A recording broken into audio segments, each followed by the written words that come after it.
Hello friends, welcome to my YouTube channel. तो आप लोग कैसे हैं? आई होप सभी लोग अच्छे होंगे और आप सभी लोगों की जो है तैयारी अच्छी चल रही होगी। तो इस समय हम रेलवे की एनटीपीसी की जो है एक सीरीज कर रहे हैं, जिसमें प्रीवियस ईयर के क्वेश्चन जो हैं उनको हम कर रहे हैं तो करा रहे हैं।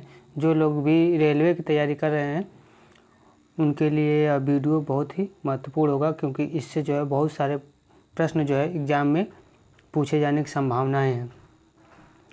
यह जो पेपर है 5 जनवरी 2021 को हुआ था। उस पेपर का जो है हम एनालिसिस करने थोड़ा डिटेल से जो है करने वाले हैं। तो आइए चलिए स्टार्ट करते हैं बिना किसी समय गंवाए हुए। इसमें पहला प्रश्न पूछ रहा है कि वस्तुओं के निर्यात और आयात के संतुलन को किस रूप में संदर्भित किया जाता है? तो इस प्रश्न का जो सही आंसर होगा व्यापार संतुलन के द्वारा। व्यापार संतुलन क्या है? व्यापार संतुलन एक निश्चित समय अवधि के किसी देश की आयात निर्यात के मौद्रिक मूल्य के बीच के अंतर को ही व्यापार संतुलन कहते हैं। प्रश्न नंबर 2 पूछ रहा है, तंजावुर का जो है कौन सा मंदिर चोल वास्तुकला का जो है उदाहरण है, जिसका निर्माण सम्राट राजराज ने करवाया था? इस प्रश्न का जो सही आंसर है वह है बृहदीश्वर मंदिर। बृहदीश्वर मंदिर जो है तंजावुर का बृहदीश्वर मंदिर चोल साम्राज्य शासक राजराज प्रथम के द्वारा 1010 ईस्वी में बनवाया गया था। और जो भगवान मुरुगन मंदिर है, भगवान मुरुगन मंदिर तमिलनाडु राज्य में जो है स्थापित है। यह प्रश्न पूछ सकता है। नागनाथ स्वामी मंदिर यह भी तमिलनाडु के जो है तिरुनागेश्वरम नामक स्थान पर जो है स्थित है। प्रश्न नंबर 3 है, निम्नलिखित में से कौन सा देश संयुक्त राष्ट्र सुरक्षा परिषद का अस्थायी सदस्य है? संयुक्त राष्ट्र का जो अस्थायी सदस्य है, इससे प्रश्न जो है कल वाले 20 शिफ्ट में जो है पूछा गया था।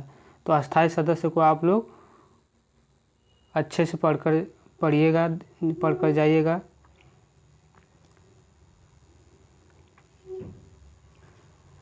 तो अस्थायी सदस्य में जो है संयुक्त राष्ट्र परिषद यानी कि यूनेस्को के जो छः मुख्य अंगों में से एक है। इसमें 5 एक है। इसमें अंतर्राष्ट्रीय न्यायालय और सचिवालय। यूनेस्को के जो 5 अस्थायी सदस्य हैं, जिनमें से संयुक्त राज्य अमेरिका, ग्रेट ब्रिटेन, फ्रांस, रूस और चीन है। और इसके 10 जो है अस्थायी सदस्य हैं। अगला प्रश्न है प्रश्न नंबर 4, न्यूरॉन के किस भाग में सूचना प्राप्त होती है? तो इस प्रश्न का सही आंसर होगा डेंड्राइट।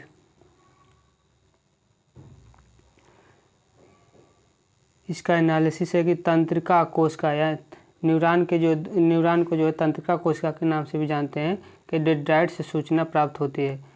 न्यूरॉन जो कोशिका का कार्य मस्तिष्क से सूचना का आदान प्रदान एवं विश्लेषण करना होता है।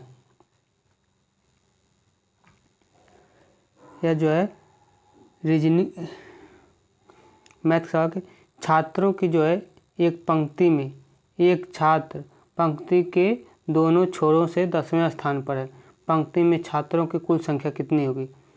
तो इसका एक फार्मूला होता है कि पंक्ति में जो है कुल छात्रों की संख्या निकालने के लिए लेफ्ट प्लस राइट -1 होता है। यानी कि दाएं से कितने लोग हैं प्लस बाएं से कितने लोग हैं -1 कर देना है। तो इसमें लेफ्ट से जो छात्रों की संख्या 10वें स्थान पर पूछा है, तो लेफ्ट से 10 हो गए, राइट से भी 10 हो गए, 10 10 20 -1 19। तो इसका जो सही आंसर होगा ऑप्शन नंबर डी 19।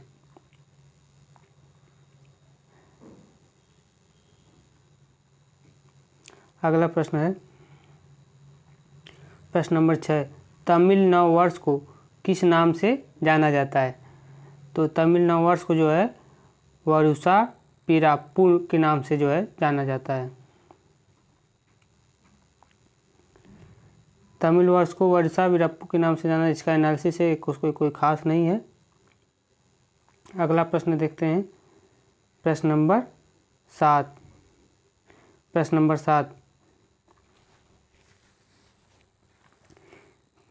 7 यदि किसी कमरे की बीमाएं 2 मीटर, 3 मीटर और 4 मीटर हैं तो 1/2 मीटर 1/2 एम गुणे 1/3 एम गुणे 1/4 एम आकार के कितने घनों को उस कमरे में रखा जा सकता है?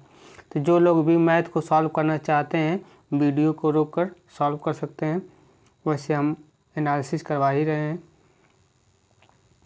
तो इसका फार्मूला होता है कि अभिष्ट घनों की संख्या निकालने के लिए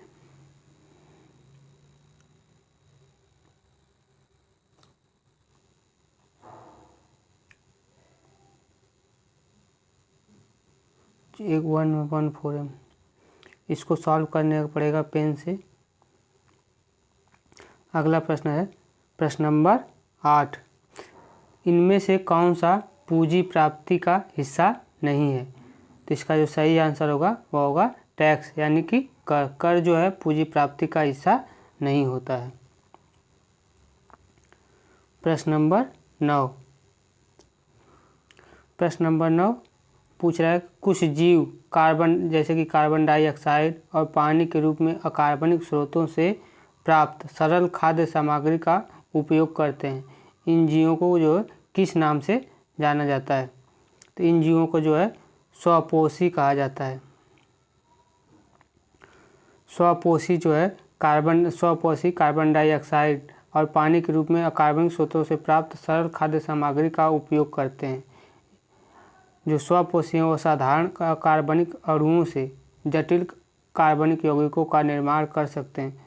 स्वपोषी सजीवों का खाद्य श्रृंखला में उत्पादक कहा जाता है। अगला प्रश्न है प्रश्न नंबर 10, उत्पादन की प्रति यूनिट कुल लागत डैश के नाम से जानी जाती है। तो इस प्रश्न का जो सही आंसर होगा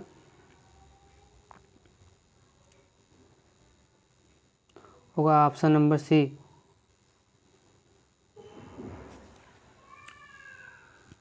औसत लागत। औसत लागत उत्पादन की प्रति इकाई यूनिट होती है। कुल उत्पादन की जो है कुल लागत से विभाजित कर प्राप्त की जाती है। उत्पादन की जो प्रति इकाई लागत से हमारा तात्पर्य है कि औसत लागत की गणना के लिए सभी निश्चित और परिवर्तनीय लागतों को ध्यान में रखा जाता है। इस प्रकार से प्रति इकाई कुल लागत भी कहा जाता है। प्रश्न नंबर 11, यह रीजनिंग का प्रश्न है। इसमें पूछा गया कि शर्ट जिस प्रकार से परिधान से संबंधित है उसी प्रकार हार जो है किससे संबंधित होगा? तो हार जो है आभूषण से संबंधित होता है, क्योंकि हार को ही पहना ही था। हार जो है एक प्रकार का आभूषण, हार जो है आभूषण ही होता है। प्रश्न नंबर 12, निम्नलिखित में से कौन सा शहर वहाँ स्थित राज्य की लगभग आधी कपास मिलों के साथ सबसे महत्वपूर्ण केंद्रों के रूप में उभरा है? तो इस प्रश्न का सही आंसर होगा कोयम्बटूर।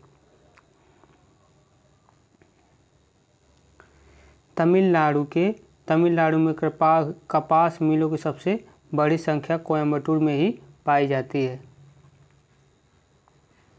कोयम्बटूर को जो है दक्षिण भारत का मैनचेस्टर यानी कि दक्षिण भारत की कपड़ा राजधानी के रूप में भी जाना जाता है।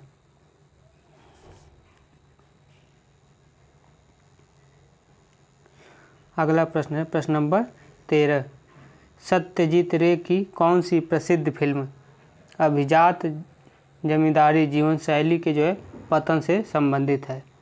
तो सत्यजीत रे की जो है प्रसिद्ध पुस्तक है जल सागर।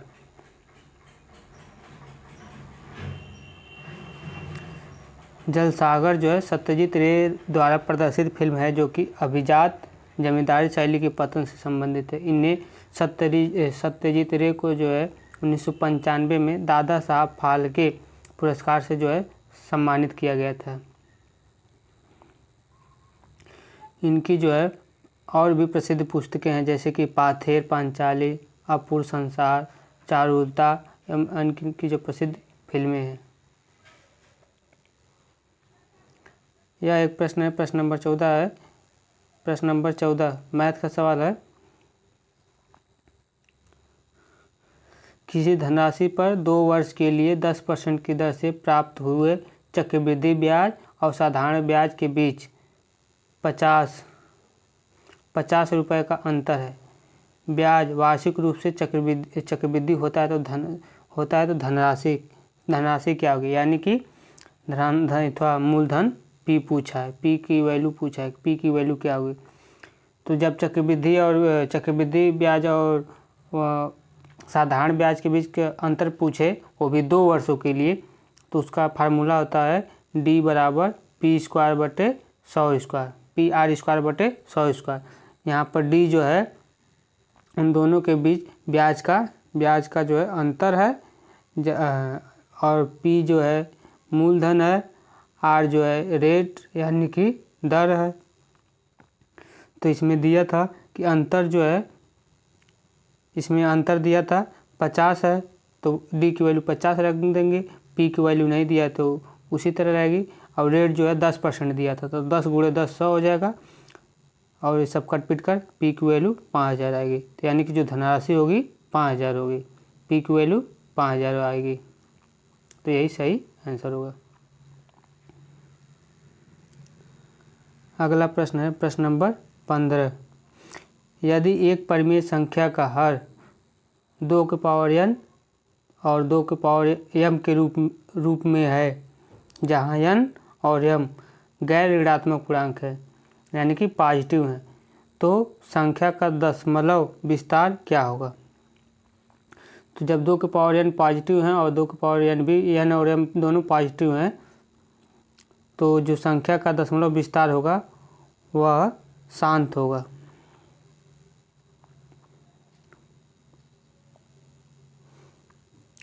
इसका सलूशन भी है, देखिए कैसे किया है। सलूशन ऐसे कि परिमेय संख्या जो है, अगर हम मान लेते हैं p, तो p की पावर 2m होगा, और 2n, तो इसको हम p के 2m+n के रूप में लिख सकते हैं। m और का मान गैर ऋणात्मक लेना है, यानी कि पॉजिटिव लेना है, तो m की वैल्यू हम 1 ले लेते हैं, तो 2 की पावर m की वैल्यू भी 1 और n की वैल्यू भी 1, यानी कि 1 1 2, यानी कि p/2 2 हो जाएगा, यानी कि p/4 हो जाएगा, p/4 हो जाएगा। तो p/4 को हम 1/4 × p लिख सकते हैं, तो 1/4 का वैल्यू जो होगा 0.25 आता है इंटू p, इसलिए अशांत दशमलव है। अगला प्रश्न है, प्रश्न नंबर 16, निम्नलिखित में से कौन सी इनपुट डिवाइस नहीं है। यह जो है कंप्यूटर का प्रश्न है, तो इनमें से जो है टच स्क्रीन ये भी इनपुट है, लाइट पेन ये भी इनपुट है, ट्रैक बॉल ये भी इनपुट है, लेकिन जो प्लास्टर है यह इनपुट डिवाइस नहीं है, यह आउटपुट डिवाइस है। इनपुट डिवाइस और आउटपुट डिवाइस क्या होता है, तो इनपुट डिवाइस जो है एक इनपुट डिवाइस उपकरण जो कंप्यूटर को डाटा, सूचना या नियंत्रण के लिए प्रयोग किया जाता है। जैसे इनपुट में कीबोर्ड हो गया, माउस हो गया, लाइट पेन, ये सब इनपुट डिवाइस होता है, जबकि प्लास्टर जो है स्टोरेज डिवाइस है। अगला प्रश्न जो है वो मैथ का है कि दी गई आकृति में कोण ABD की वैल्यू 55 अंश और कोण ACD की वैल्यू 30 अंश है। यदि कोण BAC की वैल्यू y डिग्री और गैर प्रतिवर्ष यानी कि कोण BDC की वैल्यू x अंश है, तो x और x - y का जो है मान क्या होगा।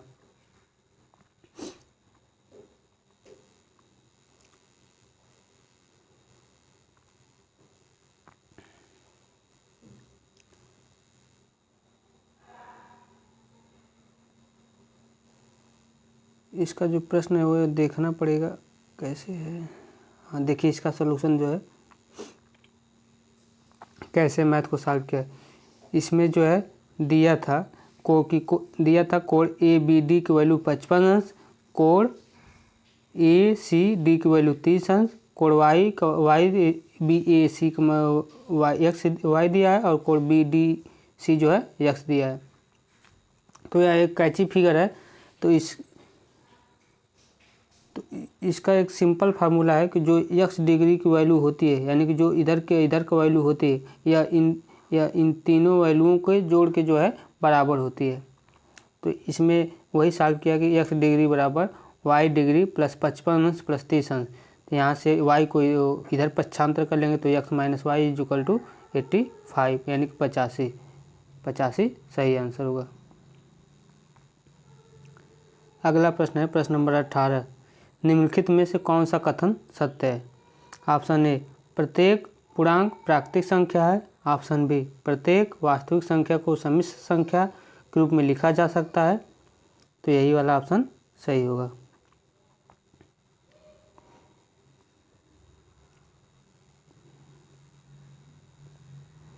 अगला प्रश्न देखते हैं। प्रश्न नंबर 19 है कि साइन 15 अंश का मान ज्ञात कीजिए। तो साइन 15 अंश का जो मान होता है वह होता है √3 - 1/2√2। आप लोगों को यह निकालना पड़ेगा, या फिर याद हो तो अच्छी बात है।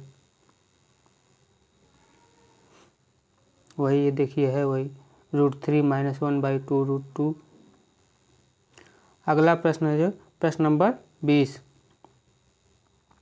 पूर्वी तट का सबसे पुराना कृत्रिम बंदरगाह कौन सा है? तो वह है चेन्नई बंदरगाह। बंदरगाह से भी हमेशा कोई इनको एक सवाल पूछता ही रहता है। तो इसमें जो है हम देखते हैं कि और भी बंदरगाहों को हम देख लेते हैं। पूर्वी तट के बंदरगाह में जो है तूतीकोरिन है, चेन्नई और एक और तमिलनाडु में है, जो कि विशाखापट्टनम में भी एक आंध्र प्रदेश में है। ऐसे बहुत सारे बंदरगाह हैं।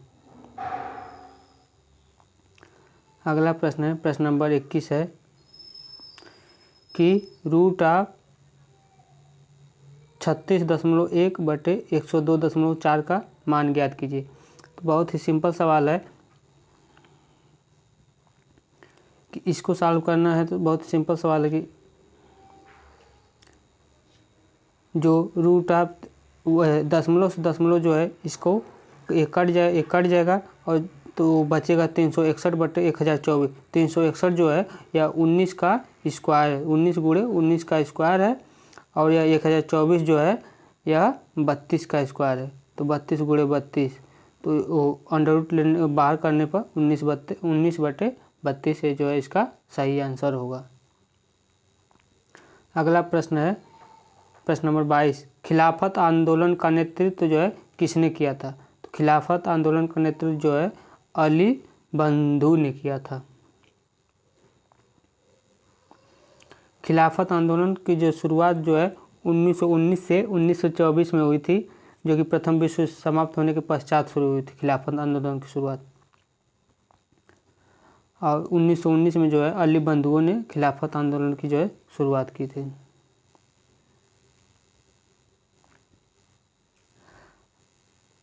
देखिए भाई, हम इतना मेहनत कर रहे हैं, आप लोगों के लिए लाए हैं, तो एक लाइक और सब्सक्राइब कर दीजिए इस चैनल को। अगला प्रश्न देखते हैं प्रश्न नंबर 23, जो कि रीजनिंग का सवाल है। किसी विशेष कूट भाषा में REW रिवारी को TGYCTK लिखा गया है, तो दिल्ली को उसी कूट भाषा में क्या लिखा जाएगा? तो यह बहुत ही सिंपल सवाल है कि इसको इससे संबंध चेक करना रहता है। तो REWARI, तो इसमें चेक करेंगे R की जो वैल्यू होती है वह होती है 18। R की जो वैल्यू होगी वह होगी 18, E की वैल्यू होगी 5, W की वैल्यू होगी 23, 1 की होगी 1, R की जो वैल्यू होगी वो होगी 18 और I की वैल्यू होगी 9। यह जो है पोजीशन है, अल्फ़ाबेट का पोजीशन है। तो हम चेक करते हैं कि इनकी वैल्यू कितनी है। तो R की ये होगी, तो T की दिया है, T की होगी 20। तो 8 से कितनी ज़्यादा है, तो 2 ज़्यादा है। या 5 है, जी की वैल्यू होती है 7, ये भी 2 ज़्यादा है। ये सभी 2 ज़्यादा है। तो इसी प्रकार दिल्ली का भी चेक करें, तो दिल्ली में डी की वैल्यू होती है 4, तो 4 से 2 ज़्यादा 6, तो 6 पे क्या आता है, 6 पे एफ आता है, तो एफ तो सभी में है। ई की वैल्यू होती है 5, तो 5 से 2 ज़्यादा 7 पे जो जी आता है तो ये भी दोनों में है। अब होता है यल की वैल्यू 12, तो 12 से 2 ज़्यादा 14 पे आता है यन, तो यन जो है इसमें यन नहीं है, इसमें भी यन नहीं है, इसमें भी यन नहीं है, ऑप्शन नंबर बी में यन है। तो इसका जो सही आंसर होगा वो होगा ऑप्शन नंबर बी। अगला प्रश्न है प्रश्न नंबर 24। नेहरू किस वर्ष पूर्व प्रधानमंत्री जवाहरलाल नेहरू के द्वारा भारत के पहले नाभिकीय रिएक्टर का औपचारिक तौर पर उद्घाटन किया गया था? तो इसका जो सही आंसर होगा 1957 में। नाभिकीय रिएक्टर का औपचारिक तौर पर उद्घाटन 1957 में जवाहरलाल नेहरू के द्वारा किया गया था। और इस रिएक्टर का नाम जो है अप्सरा रखा गया था। इसी दिन BRBC यानी कि भाभा एटॉमिक रिसर्च सेंटर का भी उद्घाटन किया गया था। तो पूछा जाता है कि भाभा एटॉमिक रिसर्च सेंटर का उद्घाटन कब किया गया था? तो 20 जनवरी 1957 को किया गया था। अगला प्रश्न देखते हैं, प्रश्न नंबर 25। प्रश्न नंबर 25 पूछ रहा है, एक बस अपनी समान दिशा में क्रमशः 3 किलोमीटर प्रति घंटा और 5 किलोमीटर प्रति घंटा की चाल से चल रहे हैं। दो व्यक्तियों को पार करती है। बस पहले व्यक्ति को 10 सेकेंड में और दूसरे व्यक्ति को 11 सेकेंड में पार करती है। तो बस की जो है चाल पूछी है, बस की जो है चाल क्या होगी? तो हम मान लेते हैं बस की चाल x किलोमीटर प्रति घंटा है। तो प्रश्न के अनुसार कह रहा है कि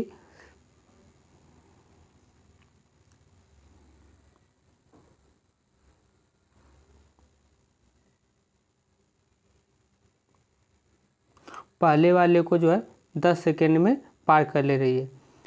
तो बस की चाल x मान ले रहे हैं, तो x में से 3 किलोमीटर प्रति घंटा की जो चाल से चल रही है उसको घटा देंगे, और दूसरे में जो 11 सेकेंड की चल रही है तो 11 गुणे x में से 5 किलोमीटर प्रति घंटा को घटा देंगे और दोनों की जो है दूरी समान कर देंगे। तो इसको सॉल्व करेंगे तो x बराबर 25 किलोमीटर प्रति घंटा इसका आंसर हो जाएगा। बस की चाल जो है 25 किलोमीटर प्रति घंटा आ जाएगी। यह भी कूट वाला प्रश्न है, रीजनिंग का है। प्रश्न नंबर 26, किसी विशेष कुछ कूट भाषा में क्रूड को BSTD लिखा जाता है, उसी कूट भाषा में MOIST को कैसे लिखा जाएगा?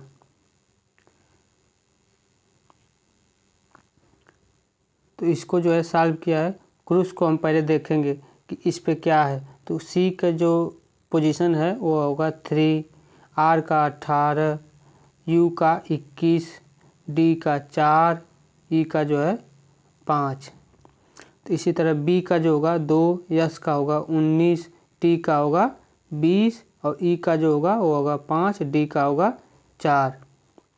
तो देखेंगे 3 से 2 कैसे है, एक कम है -1। इसी तरह 18 से 19 ये भी एक कम है, 21 से 20 ये भी एक कम है, 4 से जो है 5 ये भी, 4 से जो है 5 ये एक ज़्यादा है, फिर E5 D 4 ये भी एक कम है। यानी कि इसका जो थोड़ा पैटर्न बैठ रहा है वो अल्टरनेट है, मतलब एक -1 हो रहा है, फिर एक जुड़ रहा है, फिर उसके बाद एक घट रहा है, ऐसे है। तो उसी तरह उसको मोस्ट को भी बैठाएंगे। तो MOIST को बैठाने के लिए उसी प्रकार देखेंगे। M का वैल्यू 13 है तो 13 से एक कम 12 पर L आएगा। O का वैल्यू 15 है तो 15 से एक ज़्यादा P का वैल्यू आएगा 16। इसी प्रकार I का वैल्यू 9 है तो 9 से एक कम H यानी कि 8 आएगा। तो यही आंसर हो जाएगा, ऑप्शन में मिल जाएगा। अगला प्रश्न देखते हैं। या उस प्रकार के इन प्रश्नों को सॉल्व करने के लिए पेन चाहिए, डिजिटल बोर्ड चाहिए। अगला प्रश्न देखते हैं, प्रश्न नंबर 28। निम्नलिखित श्रेणी में कितने डी हैं जिनके तुरंत बाद डब्लू है लेकिन तुरंत पहले के नहीं है? तो इनमें डी को देखना है जिनके तुरंत बाद डब्लू है। तो डी के बाद डब्लू ये नहीं होगा, ये डी के बाद डब्लू तो है ये, लेकिन उनके तुरंत पहले के नहीं है, तो के है तो ये भी नहीं लेंगे। इनके डी के बाद डब्लू है लेकिन इसके पहले के नहीं है तो ये इसको लेंगे हम। डी के बाद डब्लू सो नहीं है, उसको हम नहीं लेंगे। ये डी के बाद डब्लू है लेकिन तुरंत बाद के नहीं है, इसको भी लेंगे। डी के बाद डब्लू है लेकिन तुरंत बाद के नहीं है तो इसको भी लेंगे। यानी कि 1 2 3, तो ऐसे कितने हैं? 3 है। तो इसका जो सही आंसर होगा वो होगा 3। अगला प्रश्न है प्रश्न नंबर 29। एक अर्थव्यवस्था में पूंजी स्टॉक की वृद्धि शुद्ध निवेश या नए पूंजी निर्माण के द्वारा मापी जाती है, जिसे हम किस रूप में व्यक्त करते हैं?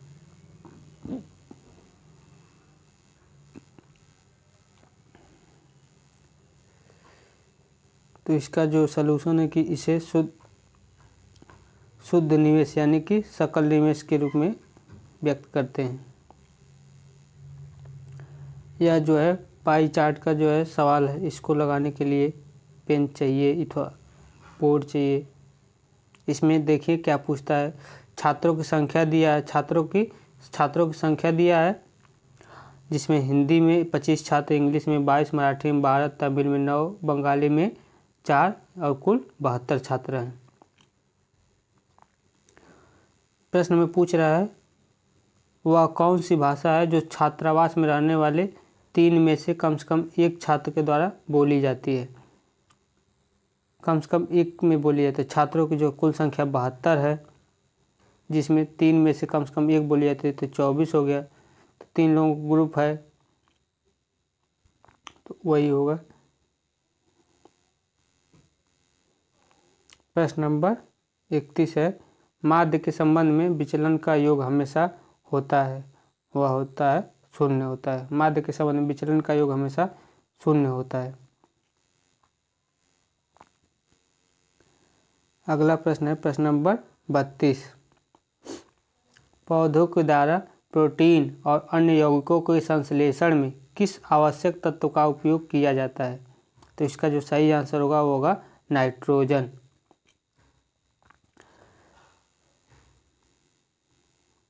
अगला प्रश्न है प्रश्न नंबर 33।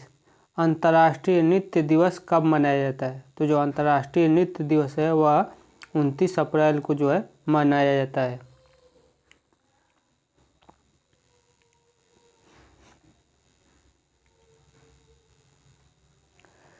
प्रश्न नंबर 34। इसमें कुल पृष्ठीय क्षेत्रफल पूछा है, तो 3D है, इसको तो सॉल्व करना पड़ेगा।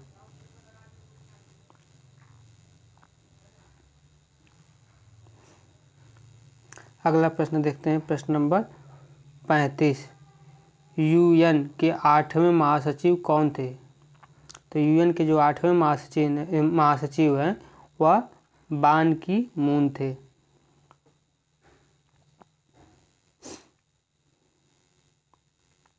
अगला प्रश्न है प्रश्न नंबर 36। प्रश्न नंबर 36 मैथ है। प्रश्न पूछ रहा है कि एक दुकानदार को 4800 रुपये में मशीन बेचने पर 20% की जो है हानि होती है, और 20% का लाभ प्राप्त करने के लिए दुकानदार को उस मशीन को किस मूल्य पर बेचना चाहिए? यानी कि SP की वैल्यू पूछा है। तो विक्रय मूल्य यानी कि SP निकालने के लिए जो है 4800 रुपये पर जो है 20% की हानि होती है। तो पहले CP गुणे 20% की हानि होती है, तो 100 पे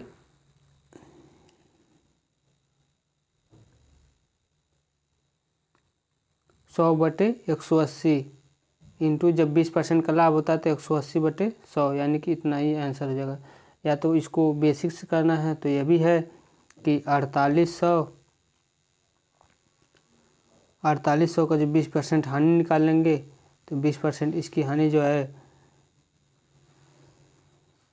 जो वैल्यू आएगी उस पर जो है 20% का लाभ प्राप्त करने के लिए उसी पर बेच देंगे तो 120/100 की वैल्यू निकाल देंगे तो आंसर आ जाएगा।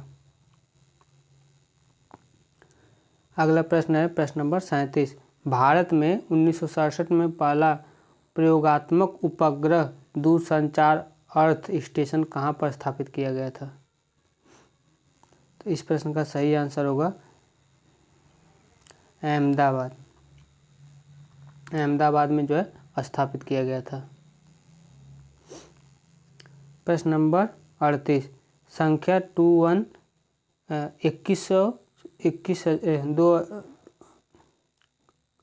21,600 के कितने गुणनखंड जो कि पूर्ण वर्ग हैं? तो 21,600 का गुणनखंड पहले हम करेंगे तो जो कि होगा 6 × 6 × 10 × 10, यानी कि इसमें से जो है 2, इसमें से 2, इसमें से 2, यानी कि 2 के पावर 3 इसमें से हो गए, 3 इसमें, 2 इसमें से, 2 के पावर 5 और इसमें से 3 इसमें से, 3 इसमें से, 3 इसमें से, यानी कि 3 की पावर 3 और 5 इन 2 में से, यानी कि 5 की पावर 2। गुणनखंड जो कि पूर्ण वर्ग हैं तो 5/1 भागफल इसमें 2 बचेगा, 3/2 भागफल भी 1 बचेगा, भागफल 1। तो अभिष्ट गुणनखंडों की जो संख्या होगी 2 + 1, 1 + 1, 1 + 1, यानी कि 12 होगी। अगला प्रश्न देखते हैं प्रश्न नंबर 40। फूलों के अंडाशय के अंदर छोटे मनके जैसे संरचना को क्या कहा जाता है? तो उसको जो है बीजाणु कहा जाता है। फूलों के अंडाशय के अंदर छोटे जैसे मनका संरचना को जो है बीजाणु कहा जाता है। बीजाणु बहुत से पौधे, कवक, शैवाल, प्रोटोजोआ, कीटनाशक महत्वपूर्ण भाग होता है।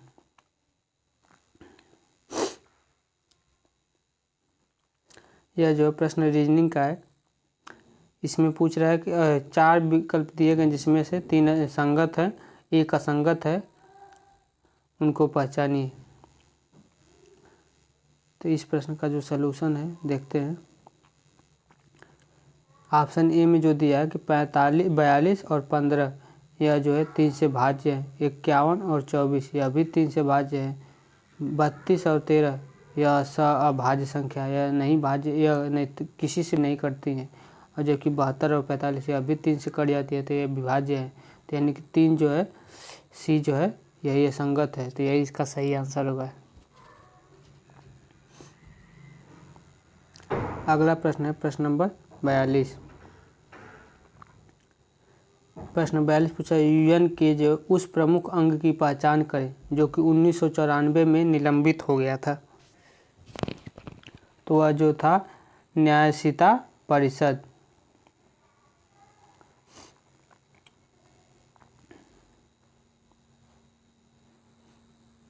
यह जो है रीजनिंग का जो है प्रश्न है, इसको देखते हैं। दी गई श्रेणी के आगे आने वाले विकल्प का चयन करें। तो इसमें इधर राइट से 90 डिग्री रोटेट किया है और इधर ऊपर से लेफ्ट की तरफ रोटेट किया है।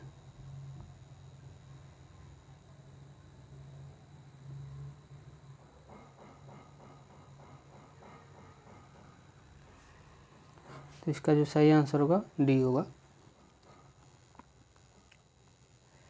अगला प्रश्न है प्रश्न नंबर 44। भारतीय राष्ट्रीय आंदोलन के दौरान निम्न में से किसे मशीनों और प्रौद्योगिकी का महिमंडलन नहीं करने के कारण मानव समाज का प्रतीक माना गया था? तो इसका जो सही आंसर होगा चरखा। भारतीय राष्ट्रीय आंदोलन के दौरान चरखा को माना गया था। अगला प्रश्न है प्रश्न नंबर 45।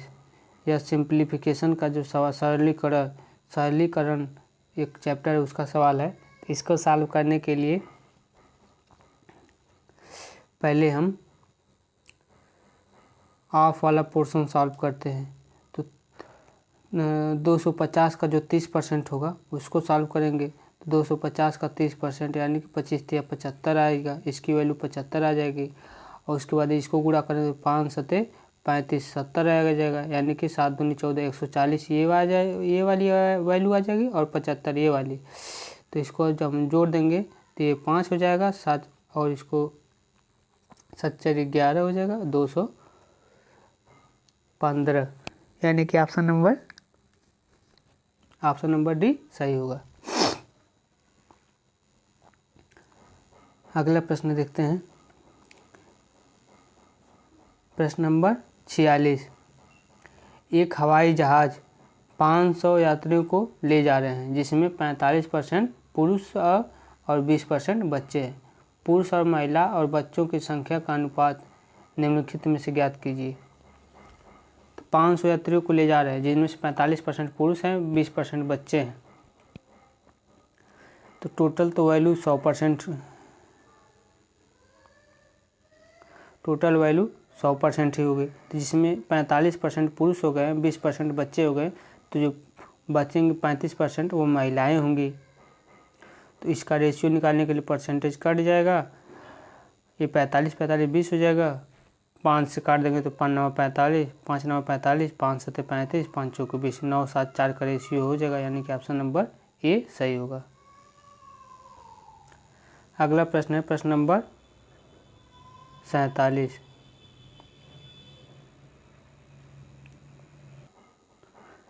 अगला प्रश्न है प्रश्न नंबर 47।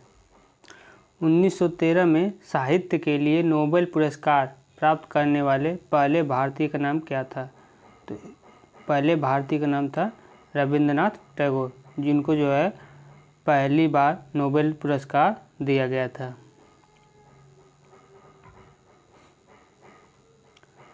अगला प्रश्न है रीजनिंग का 48। 4 अक्षर समूह दिए गए हैं, जिनमें से 3 एक प्रकार संगत हैं लेकिन एक असंगत है, उसको पहचानना है। तो इसका सलूशन दिखाते हैं आपको। जो लोग भी खुद से सॉल्व करना चाहते हैं वो अपना वीडियो को रोककर सॉल्व कर सकते हैं।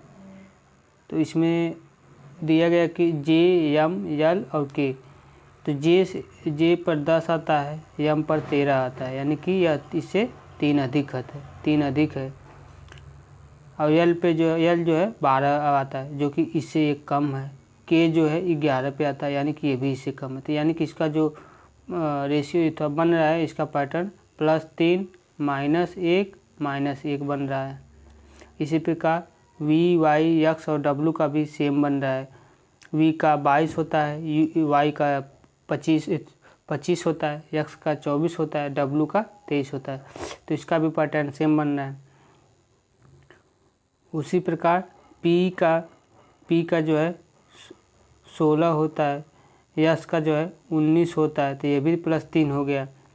आर का जो है 18 होता है, ये भी -1 हो गया। क्यू का जो है 17 होता है, ये भी -1 हो गया। तो इसका भी पैटर्न सही है, तो सही हो गया। लेकिन सी, जी, ई और एफ में जो है सी 3 पे आता है, जी जो है 7 पे आता है, तो यह +4 हो गया है, तो यह गलत होगा। यानी कि इसका जो सही आंसर होगा वो होगा डी। अगला प्रश्न देखते हैं प्रश्न नंबर 49। हाल ही में देना बैंक और विजया बैंक को इनमें से किस मूल्य में विलय हुआ है? तो यह जो करंट का एक सवाल है, जो कि बैंक ऑफ बड़ौदा था। अगला प्रश्न है प्रश्न नंबर 50। भारत में राज्य पुनर्गठन आयोग की स्थापना कब हुई थी? तो यह जो हुई थी यह 1953 में हुई थी।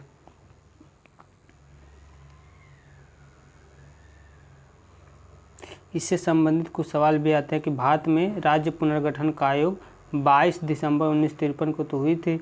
इस आयोग में 3 सदस्य न्यायमूर्ति फजल अली, हृदयनाथ कुंजरून और एम पंडिकर थे। इसमें जो इस अधिनियम के तहत जो है 14 राज्य और 6 केंद्र शासित प्रदेश बनाए गए थे। तो पूछता भी है। अगला प्रश्न है जो कि मैथ का है, किसी भी बहुभुज के बाह्य कोणों का योग कितना होता है? किसी भी बहुभुज के बाह्य कोणों का योग जो होता है वह 360 होता है। अगला प्रश्न जो है प्रश्न नंबर 52, वह छोटी से छोटी संख्या कौन सी है जिसे 12, 21 और 35 से विभाज्य करने पर प्रत्येक स्थिति में शेषफल 6 प्राप्त हो। वह छोटी से छोटी संख्या पूछा है यानी कि हमको जो है इसका एलसीएम लेना होगा। तो 12, 21 और 35, 12, 21 और 35 है, तो 12 का जब हम अगर गुणनखंड करते हैं तो 4 और 3 होता है, और 21 का करते हैं तो अलग अलग करते हैं। 12 का जो होता है 4 × 3 होता है, उसके बाद 21 का जो करते हैं तो 3 × 7 होता है, उसके बाद 35 का करते हैं तो 35 का 7 × 5 होता है। तो एलसीएम निकालने के लिए सबसे कॉमन वैल्यू जो कॉमन वैल्यू होती है उसी को एलसीएम कहते हैं। इसमें से जो है 4 और 3 को एलसीएम ले लेते हैं, 4 और 3 आ गए। इसमें 3 और 7 में जो है 3 वैल्यू पहले से ऊपर है, इसलिए 3 न लेंगे, केवल 7 लेंगे तो 7 आया। और 35 में जो है 7 और 5 है, तो इसमें से भी 7 वैल्यू एक बार ले चुके हैं, तो इसलिए अगली बार 5 लेंगे, तो यही यानी कि 420 होगी। तो एलसीएम लेने पर 420 आ गया। अब पूछा क्या है, वो कौन सी है जो इन सभी से विभाजित होने पर, यानी कि जो 420 है इन तीनों से विभाजित हो जाएंगी, 12, 21 और 35 तीनों से विभाजित हो जाएंगी। लेकिन पूछा है कि इसमें प्रत्येक स्थिति में शेषफल 6 प्राप्त हो, यानी कि जो वैल्यू है वह इससे बड़ी होनी चाहिए। कितना बड़ी होनी चाहिए? 6 होनी चाहिए। तो यानी कि 420 में 6 जोड़ने पर 426 आ जाएगी।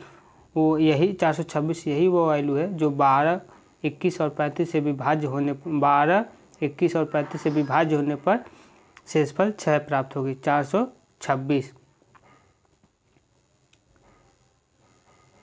अगला प्रश्न है प्रश्न नंबर 53, सामान्य परिस्थितियों में अक्ल की अभिक्रिया से पेट की अंदरूनी परत को बचाने का कार्य कौन करता है? तो इसका जो सही आंसर होगा वो होगा बलगम, यानी कि एंजाइम जो है वह पेट की क्रिया को पचाने के लिए काम करते हैं। और इसमें सबसे अधिक कौन पचाने के लिए काम करता है? तो वह हाइड्रोक्लोरिक अम्ल यानी कि HCl जो है प्रवाहित होती है, जो कि खाने को जो है पचाने में काम करता है। अगला प्रश्न है प्रश्न नंबर 54, मैथ का है। पूछ रहा है कि साइन 45 प्लस ए माइनस कास 45 माइनस ए का मान ज्ञात कीजिए। तो इसको हम तोड़ लेते हैं। साइन 45 प्लस ए जो है और कास 45 माइनस ए को जो है कास 90 माइनस थीटा से तोड़ लेते हैं। तो कास 90 माइनस थीटा, कास 90 माइनस थीटा, 90 माइनस थीटा को वैल्यू होता है, साइन 90 माइनस थीटा को वैल्यू जो है होता है कास थीटा। कास थीटा को लिखने के लिए साइन इसको जो है साइन 90 माइनस थीटा लिखेंगे। तो कास 45 माइनस ए को साइन 90 माइनस थीटा लिखेंगे, तो sine 90 minus theta, 90 minus theta के स्थान पर 45 माइनस ए लिखा जाएगा। तो यह हो जाएगा साइन 90 माइनस 45 माइनस ए हो जाएगा। तो इसको जब कोष्टक को खोलेंगे तो 90 माइनस 45 यानी कि प्लस 45 और माइनस माइनस माइनस वैल्यू जो है आकर प्लस हो जाएगी, यानी कि यह जो हो जाएगा साइन 45 प्लस ए माइनस साइन 45 माइनस ए, यानी कि इसका जो वैल्यू होगा 0।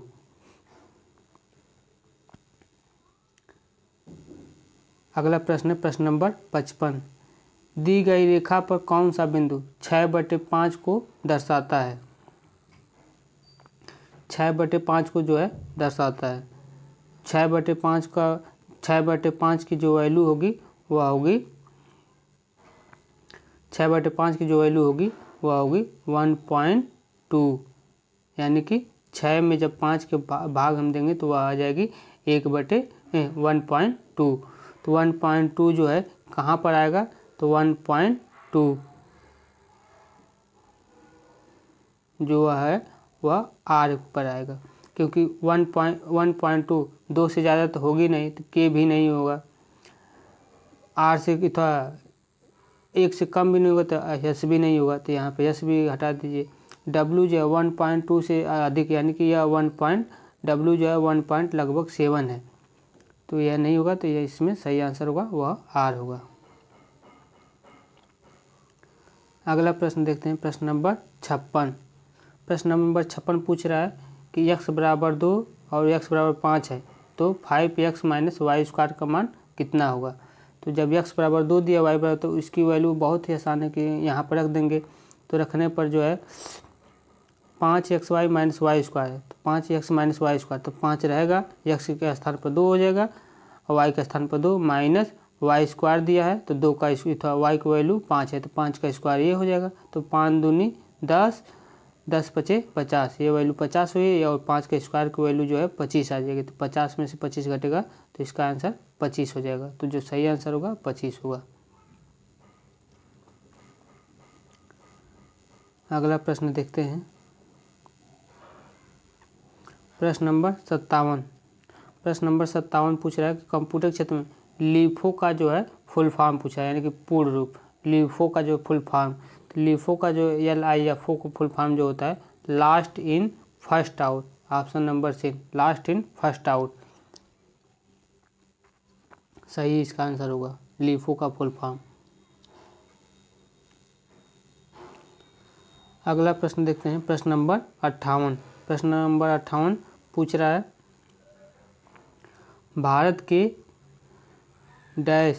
भारत के तत्कालीन राष्ट्रपति द्वारा पहली वात्या भट्ठी का उद्घाटन का राउरकेला स्टील प्लांट का शुभारंभ किया गया। तो यह जो करंट का सवाल है जो कि 2021 में पूछा था उससे संबंधित है।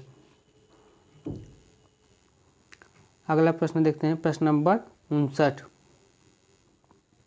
प्रश्न नंबर 59 पूछा संख्याओं 3.03 और 2.05 के योग और उनके अंतर को जोड़ने पर प्राप्त होने वाली संख्या ज्ञात कीजिए। तो पहले इन दोनों का योग करेंगे, तो 3.03 और 2.05 का योग करने पर 5.8 आएगा। और एक बार इनका अंतर पूछा है तो अंतर करेंगे तो 3.03 माइनस 2.5 का अंतर करने पर 0.98 आएगा। फिर पूछा क्या इनसे जो ये वैल्यू प्राप्त होगी इनसे जोड़ने पर प्राप्त होने वाली संख्या क्या है। तो इनको जोड़ देंगे, तो इनको जोड़ने पर जो वैल्यू संख्या प्राप्त होगी वह 6.06 होगा। देखिए हम सलूशन करवा रहे हैं, जिन लोगों को लगता है कि वह खुद से सॉल्व कर सकते हैं तो वीडियो को रोक कर सॉल्व कर अपना आंसर चेक कर सकते हैं। या उन लोगों के लिए है जिनके पास बुक नहीं है या फिर जिनके पास साधन नहीं है तो उनको उपलब्ध करा रहे हैं, नहीं तो हम केवल GS का ही पोर्शन करा देते थे। अगला प्रश्न देखते हैं, प्रश्न नंबर 60। एक बारंबारता बंटन में एक कक्षा का मध्यमान 12 है और उसका विस्तार 6 है। कक्षा के निम्नतर स्तर ज्ञात कीजिए। तो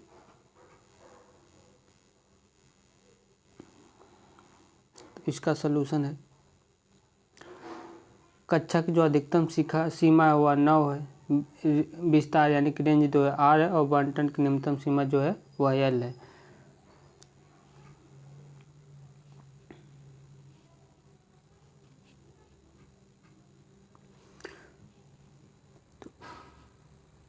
तो जो रेंज निकालते हैं, रेंज निकालने का फार्मूला है कि रेंज जो है अधिकतम सीमा m, रेंज निकालने के लिए अधिकतम सीमा m प्लस सबसे जो निम्न सीमा होती है L उसका आधा, यही जो है अधिकतम सीमा नहीं तो रेंज निकालने का फार्मूला है। तो यहाँ पर रेंज की वैल्यू 12 दिया है तो m प्लस L बटे 2 यानी कि m प्लस L की वैल्यू 24 आएगी और m माइनस L की वैल्यू जो है 6 दिया है। तो इनको हल करेंगे तो यह एक नियम होता है कि इनको सॉल्व करने के लिए ऊपर समीकरण 1 से समीकरण 2 को जो है घटा देंगे तो यह L से L कट जाएगा। तो 2m की वैल्यू यहाँ से 2m की वैल्यू जो आएगी घटाने पर 18 आ जाएगी। 2m की वैल्यू 18 आ जाएगी तो m की वैल्यू 9 आ जाएगी। तो यहाँ से m की वैल्यू 9 आ गई है। हमसे पूछा क्या है, L की वैल्यू पूछा है।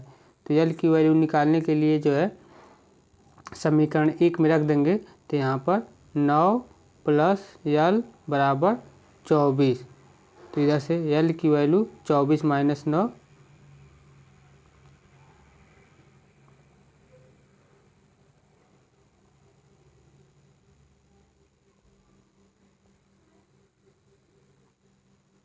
इसको गलत सॉल्व किया गया है, इसको हम चेक कर लेते हैं। क्योंकि यहाँ पर जो ये वैल्यू आएगी ये सॉल्व करने पर, ये दोनों कट जाएगा। ये 2m बराबर 30 आएगी और m बराबर 15 आ जाएगा।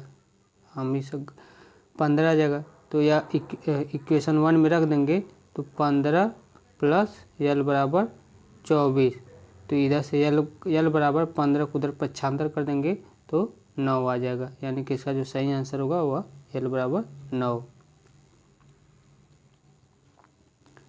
अगला प्रश्न देखते हैं, प्रश्न नंबर 61। प्रश्न नंबर 61, यदि x square minus 4x plus 1 बराबर 0 है तो x square plus 1 by x square का मान कितना होगा। तो यह द्विघात समीकरण का जो सूत्र है, जो इसकी वैल्यू दिया है तो इसमें जो है पहले हम एक्स स्क्वायर जो है तो x से दोनों पक्षों में भाग देंगे तो x minus 4x plus 1 by x हो जाएगा। तो -4 को इधर पक्षांतर कर देंगे तो +4 हो जाएगा। तो x प्लस 1 की वैल्यू जो है यहाँ से x प्लस 1 की वैल्यू 4 मिल गई। x प्लस 1 की वैल्यू 4 मिल गई है। तो हमसे पूछा क्या है, x square plus 1 by x square की वैल्यू पूछा है। तो a प्लस b का होल स्क्वायर, एक्स इसका फार्मूला होता है कि x प्लस 1 बाई एक्स का होल स्क्वायर बराबर x square plus 1 square x square plus 1 by x square plus 2 होता है। तो हमसे इसकी वैल्यू पूछा है तो ये वैल्यू इधर आकर -2 हो जाएगी, तो x plus 1 by x square की वैल्यू 4 दिया है तो 4 स्क्वायर -2 हो जाएगा, यानी कि 14 हो जाएगी।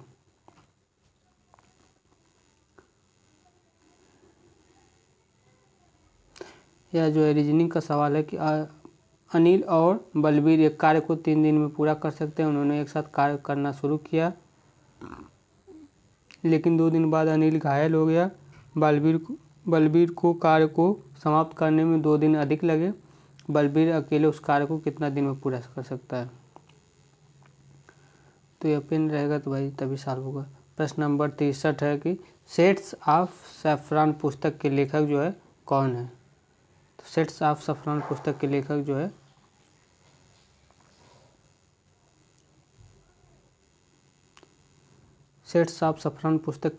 है वाम फ्रॉम वाजपेयी टू मोदी, केसर रंग वाजपेयी के मोदी के लेखक साबा नकवी है। अगला प्रश्न है प्रश्न नंबर 64। भारत का 100वां अंतरिक्ष अभियान कब शुरू किया गया था। भारत का जो 100वां अंतरिक्ष अभियान है वह सितंबर 2012 में शुरू किया गया था। अगला प्रश्न है प्रश्न नंबर 65। लंदन में संपन्न हुए दूसरे गोलमेज सम्मेलन में कांग्रेस का प्रतिनिधित्व जो है किसने किया था। तो दूसरे गोलमेज सम्मेलन में कांग्रेस का प्रतिनिधित्व जो किया था वह महात्मा गांधी ने किया था। केवल इसी गोलमेज सम्मेलन में जो है महात्मा गांधी ने जो है नेतृत्व किया था। तो यह हमेशा पूछता है। प्रश्न नंबर 66। निम्नलिखित में से कौन सी भारतीय खादान दुनिया की सबसे बड़ी यूरेनियम खदानों में से जो है एक है। तो वह है तुमुलापल्ली खादान। तुमुलापल्ली खादान जो है सबसे बड़ी खादान है यूरेनियम के लिए जो है। यह है कहाँ पर, यह जो है आंध्र प्रदेश के जो है कडप्पा जिले में स्थित है। अगला प्रश्न देखते हैं। अगला प्रश्न है मैथ का कि 540 रुपये में एक मशीन को पुर्जा बेचने पर शकीला को 10% की हानि हुई। यानी कि 540 में बेचने पर 10% की हानि हुई, तो 10% का लाभ प्राप्त करने के लिए उसको किस मूल्य पर बेचना पड़ा। इससे संबंधित पीछे एक और सवाल था, सेम उसी पैटर्न पर पूछा है। तो इसका सही सलूशन है कि पहले उसका सीपी निकालेंगे, जैसा कि हमने बताया था। तो सीपी निकालने के जो है 540 का जो है 10% की हानि हो रही है तो 100/90 कर देंगे तो यह CP 600 आ जाएगी। अब 600 पर जो है 10% का लाभ चाहिए, तो 600 पर 10% का लाभ चाहिए तो 600 गुणे 110/100 कर देंगे, यानी कि 660। इसका तो सही आंसर होगा वो होगा 660। प्रश्न नंबर 68 है, निम्न एक अलग आंध्र के लिए आंदोलन को क्या एक अलग आंध्र के लिए हुए आंदोलन को क्या कहा जाता है? तो उसको जो है विशालांध्र आंदोलन क्या कहा जाता है, विशालांध्र आंदोलन। अलग होने के लिए जो आंदोलन किया जाता है उसको विशालांध्र आंदोलन कहा जाता है। यह जो पाई चार्ट का सवाल है, यह कॉलेज है, कॉलेज में दर्शाया गया कि 30 एजुकेशन 300 है, आर्ट 1200 है, साइंस 1000 है, कॉमर्स 650 है, लॉ 450 है और यह टोटल जो है 360 डिग्री में होता है।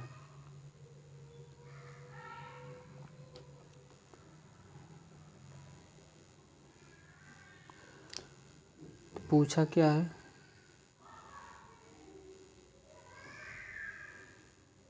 सभी में है तो कुल छात्रों की संख्या 3600 हो गया।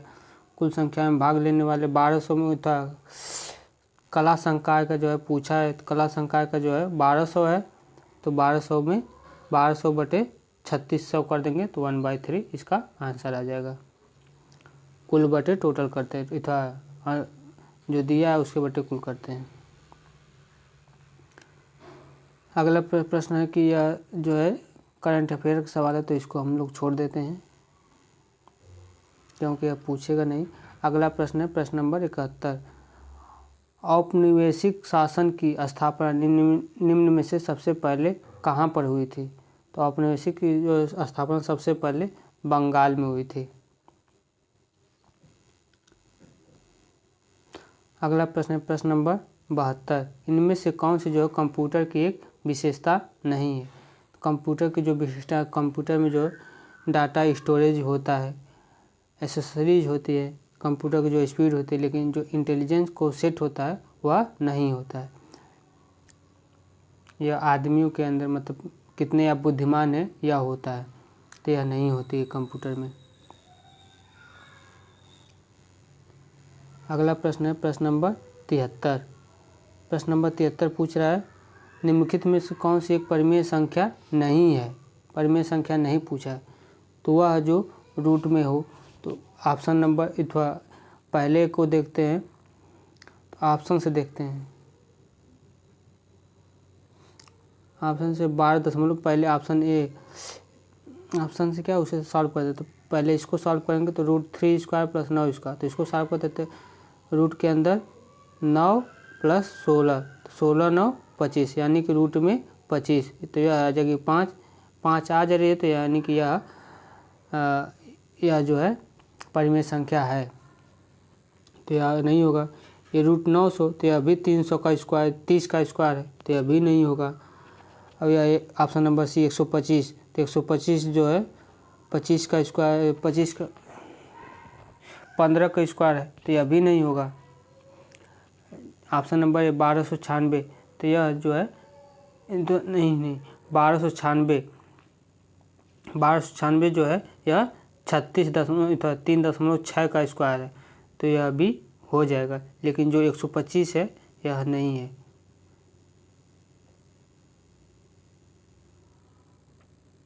क्योंकि 125 जो है 125 जो है यह 5 का क्यूब है, तो यह क्यूब रूट से नहीं निकलेगा, तो यह नहीं होगा। तो यह 125 परिमेय संख्या नहीं है। अगला प्रश्न है प्रश्न नंबर 74। प्रश्न नंबर 74 पूछा, इनमें से उन विकल्पों उस संख्या का चयन करें जो प्रश्नवाचक के चिन्ह पर स्थान पर आ सकती है। यह रीजनिंग का सवाल है, तो इसमें दिखाया कि 243 से 222, 243 से 222, उसके बाद 317, तो 548, प्रश्नवाचक 621 कितना होगा?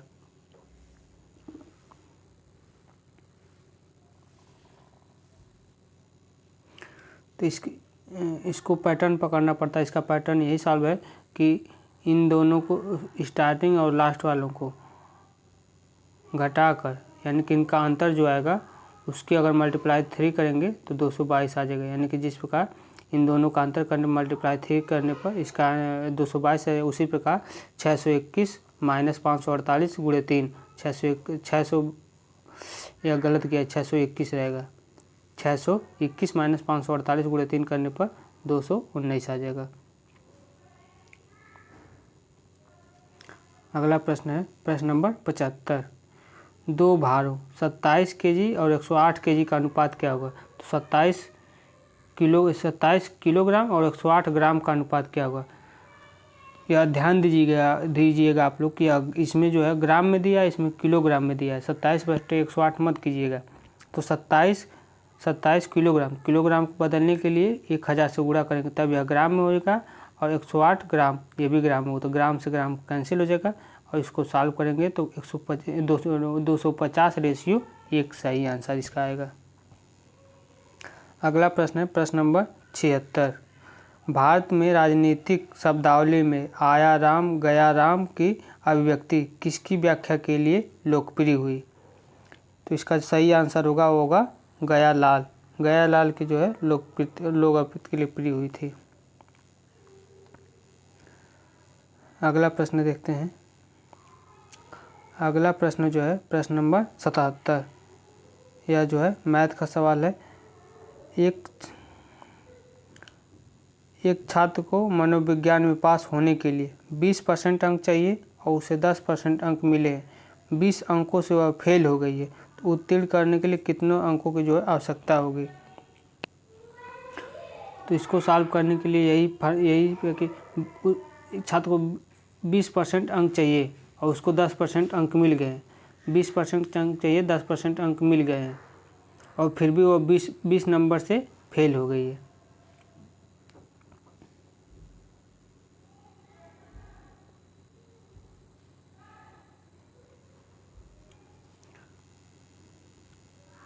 इसको सॉल्व करने के लिए जो है दिया है कि 20 और 10, यह तरीका थोड़ा अजीब है।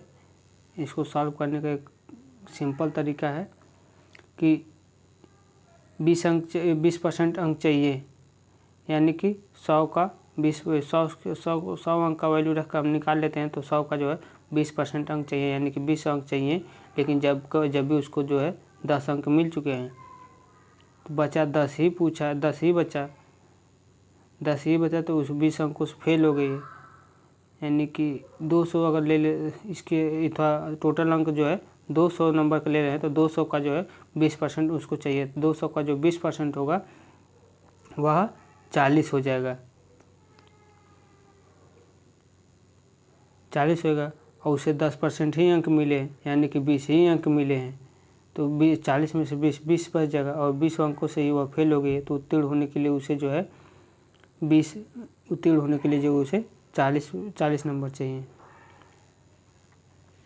इसका जो है प्रोसेस थोड़ा अलग है, देख लेते हैं।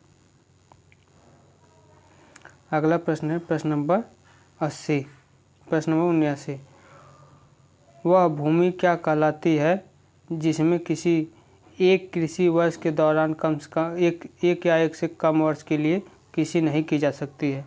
तो वह होती है परती भूमि। परती भूमि में जो है 1 साल से अधिक कृषि नहीं की जाती है। अगला प्रश्न है प्रश्न नंबर 80। प्रश्न नंबर 80 में जो है यह सिंप्लीफिकेशन का सवाल है। इसको सॉल्व करने के लिए जो है पहले छोटा कोष्ठक सॉल्व करते हैं। तो आइए हम डायरेक्ट इसका सलूशन देख लेते हैं। तो इसको सॉल्व कैसे किया गया है? तो इसको सॉल्व किया गया है, पहले छोटा कोष्ठक सॉल्व करेंगे, तो इसमें एलसीएम इसको करेंगे तो 3 तरीके 9 माइनस 4/12, यानी कि 9 में 4 5/12, ये वैल्यू आ गई, 5/12 वैल्यू आ गई है। और इसको जोड़ेंगे भी, तो 1/2 प्लस 1/3, तो यानी कि 3 का मल्टीप्लाई इधर 3 प्लस 2 का मल्टीप्लाई उधर 2, और 3 दूनी 6, यानी कि 5/6 की वैल्यू ये भी आ गई। 1/6 है ये। उसके बाद हम भाग करेंगे, तो 1/6 भागे 5/12 है, तो यानी कि 12/4 हो, जब मल्टीप्लाई करेंगे तो उल्टा हो जाता है, 12/5 यानी कि 6 दूनी 12, 2/5 बचेगा। तो 2/5 यहाँ पर लिख दिए, यही हो गया। 5/6 ये है। अब इसको करेंगे, इसको सॉल्व करेंगे तो ये भी, ये 5×5 = 25 प्लस 6 दूनी 12, ये हो जाएगा 37, 37/6 = 30, ये 37/30 हो गया। अब इसको सॉल्व करेंगे तो जब इसको गुणा में करेंगे तो ये दोनों उल्टा होकर 30/37 आ जाएगा आंसर।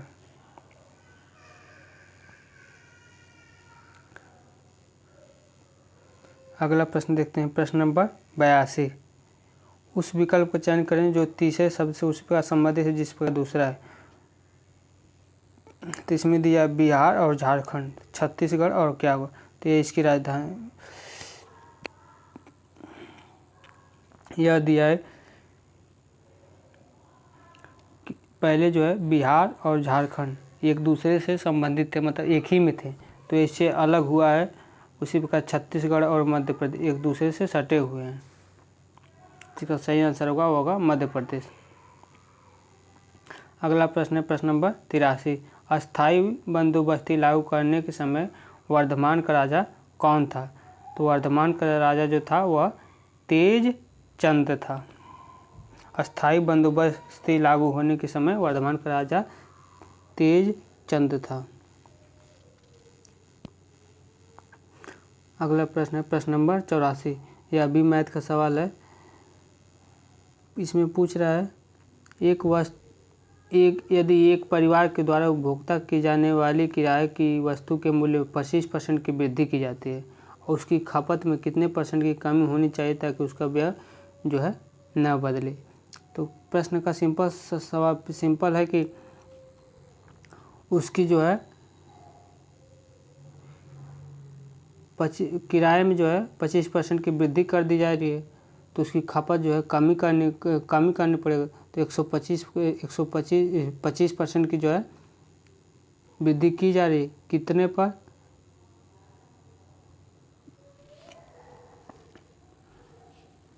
125 पर। तो 125 का 100 वही आ जाएगा 20%।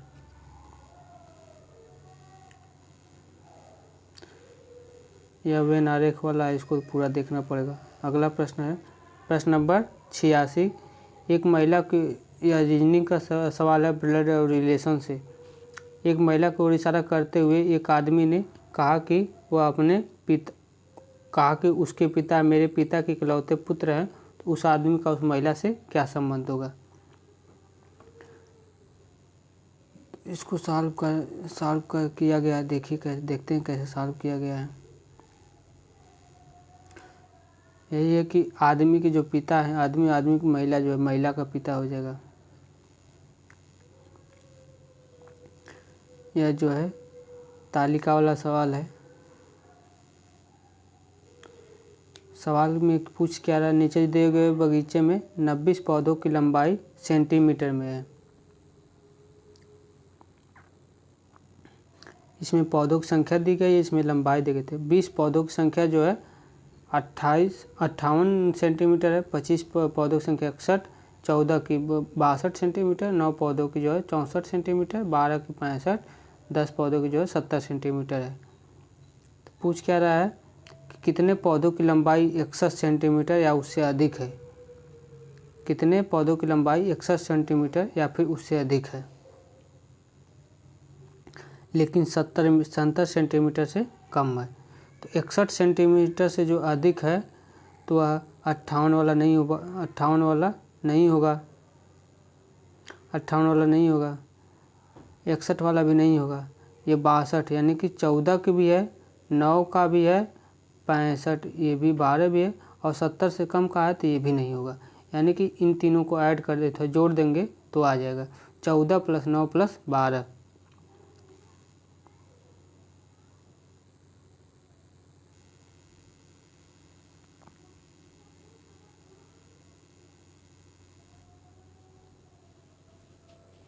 इसमें पूछा है 61 सेंटीमीटर या उससे अधिक है, यानी कि इसमें जो 61 सेंटीमीटर ये 25 वाला भी लेंगे, 25 + 14 + 9 + 12 इसका सही आंसर होगा, यानी कि 60।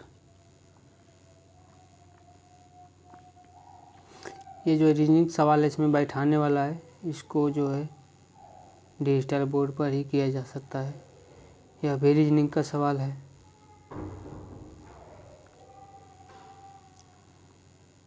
यह भी रीजनिंग का सवाल है जिसमें पूछा गया है, देखते हैं क्या पूछा है। नीचे दी गई तालिका के अनुसार दुकान में बेचे गए बिजली बल्बों की संख्या दर्शाती है। बिजली बल्बों के बिके हुए बल्ब की संख्या, मंगलवार को 225, सोमवार को 225, मंगलवार को 100, बुधवार को 150, गुरुवार को 200, शुक्रवार को 75, शनिवार को 90 बल्ब बिके हैं। अब पूछ क्या रहा है, किस दिन दैनिक बिक्री सप्ताह की औसत बिक्री के निकटतम थी। तो औसत बिक्री की जो है निकटतम थी, यानी कि 1, 2, 3, 4, 5, 6, यानी कि इन सभी को जोड़कर 6 कर देंगे। तो जो इनके जो आएगा किसके निकटतम होगा वही आंसर होगा। तो इसको जोड़ने के बाद जो 6 आएगा, तो इसको जोड़कर 6 करेंगे, पूरा जोड़ने पर 840 आएगा। 840 बटे 6 140। तो 140 किसके निकटतम है, 140 जो है 150 के निकटतम है, यानी कि इसका जो सही आंसर होगा वो होगा बुध। इसका सही आंसर होगा वो होगा बुधवार। अगला प्रश्न देखते हैं, प्रश्न नंबर 91। एक कथन के बाद 2 तर्क दिए गए हैं। तर्क और कथन वाला सवाल है।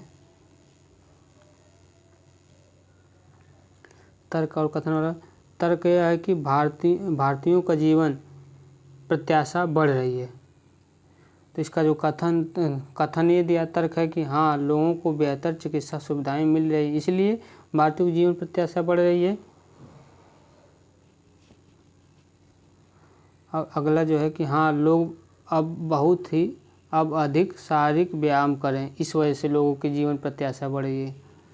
तो इसमें जो है ऑप्शन नंबर ये सही होगा, यानी कि 1 और 2 शारीरिक व्यायाम की वजह से भी बढ़ रही है और उसकी प्रत्याशा भी बढ़ रही है। दोनों ऑप्शन नंबर ए और 2 दोनों सही होगा। अगला प्रश्न है प्रश्न नंबर 92। दिए गए शब्दों में अंग्रेजी वर्णमाला के अनुसार व्यवस्थित करें। तो अंग्रेजी वर्णमाला के क्रम के अनुसार व्यवस्थित करना है। तो इसमें जो है पहले यम आता है, ये भी यम आता है, पहले पी आएगा नहीं अंग्रेजी वर्णमाला में और यस भी नहीं है। तो यानी कि यस और पी ये नहीं हो सकते, मतलब पहले ये आएगा, तो ये सभी चारों में है। उसके बाद आई है, ओ है, तो आई और ओ हो गया, आई हो गया और ओ हो गया। तो पहले आई आता है, तो यानी कि ए रहेगा, ए के बाद बी होगा। तो ए के बाद बी इसमें नहीं है, ए के बाद बी इसमें नहीं है, ए के बाद बी इसमें है, ए इसमें है। तो उसके बाद क्या होगा,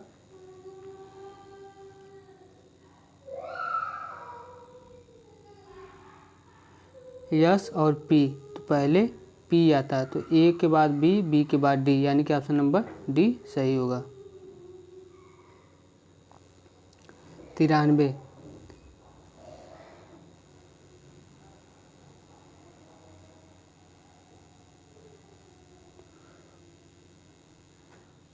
यह भी रीजनिंग का सवाल है। प्रश्न नंबर 95 पूछ रहा है कि रिक्त स्थान की पूर्ति के लिए सबसे उपयुक्त विकल्प का चयन करें। WSOK, इसके बाद जो है क्या आएगा, तो देखते हैं। W की जो वैल्यू है वह 23 है, S की वैल्यू 19 है, O की वैल्यू 15 है, K की वैल्यू 11 है। तो 23 से 4 घटा है तो 9 आया है, 9 से 4 घटा 15 आया है, 15 से 4 घटा है तो 11 आया है। तो अभी 11 से 4 घटने पर 7 आएगा। तो इसकी जो सही आंसर होगा वो होगा जी, 7 आएगा। अगला प्रश्न है प्रश्न नंबर 96। विकल्पों में से उस शब्द का चयन करें जो किसी निश्चित तरीके से दिए गए शब्दों से समान है। अस्तबल बिल से घोंसला किससे संबंधित है। अस्तबल, बिल, घोंसला। तो इसका सही आंसर होगा माद। इसका आंसर डिटेल देखते हैं कि क्योंकि अस्तबल जो है जानवर यानी कि घरेलुओं के लिए होता है और बिल जो है चूहा, सर्प आदि से संबंधित है। उसी प्रकार घोंसला पक्षी के लिए, घोंसला जो पक्षी के लिए, और माद जो है शेर के रहने के लिए होता है। अस्तबल जो है पशुओं के रहने का स्थल है। बिल जो है चूहों और सांप का रहने का स्थल है। घोंसला जो है पक्षियों के रहने का स्थल है। उसी तरह गंदी बस्ती नहीं हो सकता, किसी झुंड नहीं, शहर नहीं। माद जो है शेर के रहने का जो है स्थान होता है। अगला प्रश्न देखते हैं, प्रश्न नंबर 97। प्रश्न नंबर 97 पूछ रहा है, यदि गुणा का मतलब जोड़ है, भाग का मतलब घटाव है, प्लस का मतलब गुणा है और माइनस का मतलब विभाजन है, तो इसका वैल्यू पूछा है। तो इसका वैल्यू 10 हो गया। अब गुणा का मतलब जो है घटाव दिया है। गुणा का मतलब घटाव दिया है, तो यहाँ पर जो ये गुणा है उसके स्थान पर गुणा का मतलब यहाँ पर जोड़ दिया है, तो गुणा के स्थान पर जोड़ लिख देंगे 4। और भाग का मतलब घटाव दिया है, तो भाग के स्थान पर माइनस लिख देंगे। और माइनस का मतलब जो है विभाजन दिया है, तो माइनस के स्थान पर भाग लिख देंगे, प्लस के स्थान पर 1 लिख देंगे। इसको सॉल्व करेंगे। तो इसको सॉल्व ऐसे ही नहीं किया जाता है। इसको जो सॉल्व करना है वह भागो जोग है। पहले भाग, उसके बाद गुणा, उसके बाद जोड़, उसके बाद घटाना, इसी क्रम में सॉल्व करेंगे। तो पहले भाग करेंगे, 2 से 4 में भाग जाएगा, तो 2 से 4 में भाग जाएगा तो -2 बचेगा, यानी कि 10 + 4 - 2 गुणे 1। फिर गुणा करेंगे तो 2 से 1 में भाग करेंगे तो यह कट जाएगा, तो यहाँ पर केवल 2 × 2 बचेगा। तो ये 10 + 4 14 - 2 यानी कि 12 आएगा आंसर। प्रश्न नंबर 98, नीचे दिए गए विकल्पों में से उस संख्या का चयन कीजिए जो निम्नलिखित श्रेणी में प्रश्नवाचक चिन्ह पर आ सकती है। यह भी रीजनिंग का सवाल है। इसको क्रम को देखना है, किस क्रम में मिल रहा है। तो इसका सलूशन जो दिया है 22 23 26 27 30 22 23 26 27 30 31, उसके बाद क्या आएगा। तो यहाँ से 22 4 26 हुआ है, और फिर 23 4 27 हुआ है, फिर 26 4 31 हुआ है, 27 4 31 हुआ है, तो उसके बाद 30 4 34 हो जाएगा। 4 का जो जोड़ है, एक के बाद एक छोड़कर। अगला प्रश्न है प्रश्न नंबर 99, नीचे दिए गए विकल्पों में से उस संख्या का चयन करें जो निम्नलिखित श्रेणी में से प्रश्नवाचक चिन्ह। ये भी सेम उसी प्रकार का सवाल है। तो इसका जो सही सलूशन होगा 7 12 19 39। तो 7 में 12 जोड़ने, सब 5 जोड़ने पर 9 हुआ है, 12 हुआ है। 12 में 7 जोड़ने पर 9 हुआ है। 19 में, तो यह जो है विषम संख्याओं को जोड़ने पर हो रहा है। उसी प्रकार जो है 9 जोड़ेंगे तो विषम संख्याओं पर ही आ जाता है। अगला प्रश्न जो है रीजनिंग का है, ब्लड रिलेशन का। इसमें पूछा है डी का भाई ए है, डी सी का पुत्र है, बी सी का पिता है, तो ए बी से क्या संबंध है।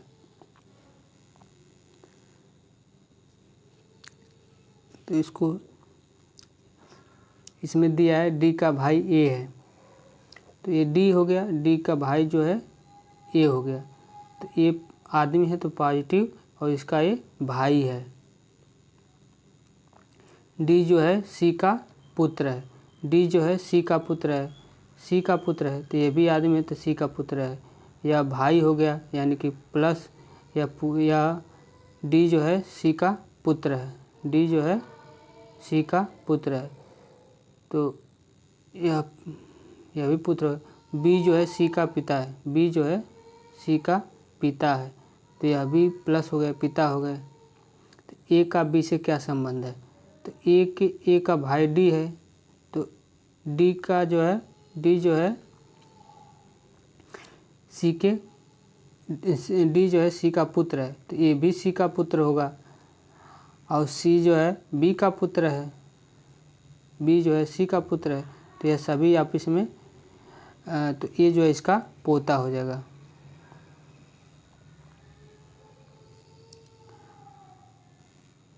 तो प्रश्न जो है सभी समाप्त हो गए हैं।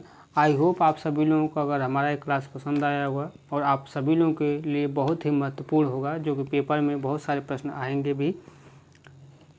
तो आप सभी लोग हमारे चैनल को सब्सक्राइब करिए, और कोई भी अगर प्रश्न पूछना हो या फिर कोई भी डाउट हो तो आप कमेंट करिए। आप लोगों को कमेंट का जो है जवाब मिलेगा। जय हिंद, जय भारत।